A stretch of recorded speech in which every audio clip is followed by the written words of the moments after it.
So you guys are all multi-instrumentalists, but do you have a lot of arguments about your music when you're writing your music? Creative arguments, but it's always, you know, if we're jamming out a song, let's say it's for a stage show or something, and one person's feeling it going longer and the other person's not, you generally say, okay, well, let's try it. Try it, yeah.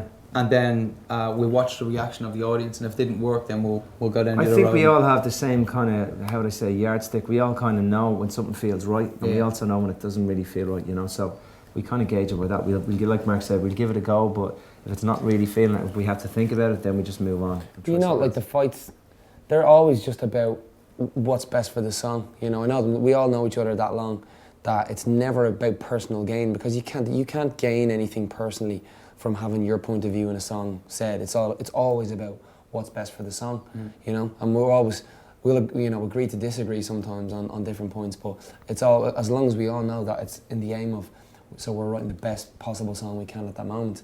And you don't mind the fights, you know. Okay, but there must be some ideas that one of you guys had, and somebody else shits all over.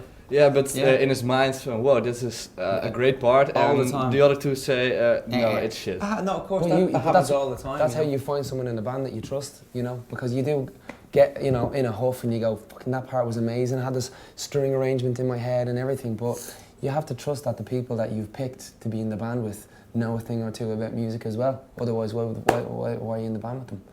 Okay, so your relationship is purely built on trusting each other. Oh yeah, music you have wise, to. and you have to. Yeah, okay. It's about trust. Because as soon as you step on stage, that's all you have.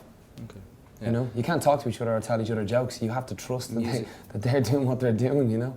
Did anyone messed up once? All the time. All the time. All the time. Yeah, we always say it's not about your mistake; it's about how you recover from that mistake. So you got to make it look like you didn't do anything wrong. Recovering from mistakes, we are brilliant. It happens all the time. That's what's great about live music, though. You know. Yeah. It's so unpredictable. And when someone makes a mistake, then after the show you're going to talk about it, or is it just something you ignore? No, we talk about it. It's always talked about, or we highlight it. But we've just put it out there in the table. We don't, you know, it depends how bad it is. We don't make the person feel bad about it. They happen, you know. And generally, the great thing about a band is that if all the wheels broke at the same time underneath this car, you know, then it'd be bad. But if one, you know, maybe I make a mistake, but the other three are still holding it down. Man, it's 3 wheels, you know, still holding it down. So and then I can recover and go back in. But if it's something that maybe trips everybody else up, it's nasty then. Yeah. Now the ability of everybody else helps carry that one mistake and cover it up that nobody else knows, you know. Even if it was a mistake, you're like, nah, we just broke it into a little jazz version. The train keeps going, you know. Yeah. The Landy Summers guitar solo over that.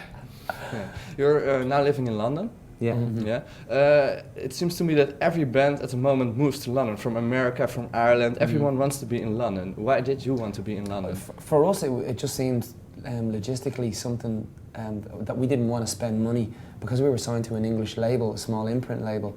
Every time they wanted us to do something, they had to fly us all over on the plane and stay in hotels. And this, as a new band, these rack up your costs. So by the time your album comes out, you have all these big, huge bills. And it was just something for us to say, well, things are kind of starting to kick off in Europe.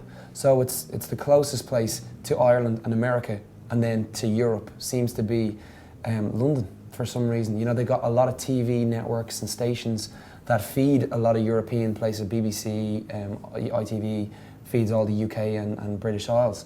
So it just seems like a logical place. It's a great buzz as well as a city. It's a great city. It's a really lot good of culture. Vibe and music scene is great in London as well. You know.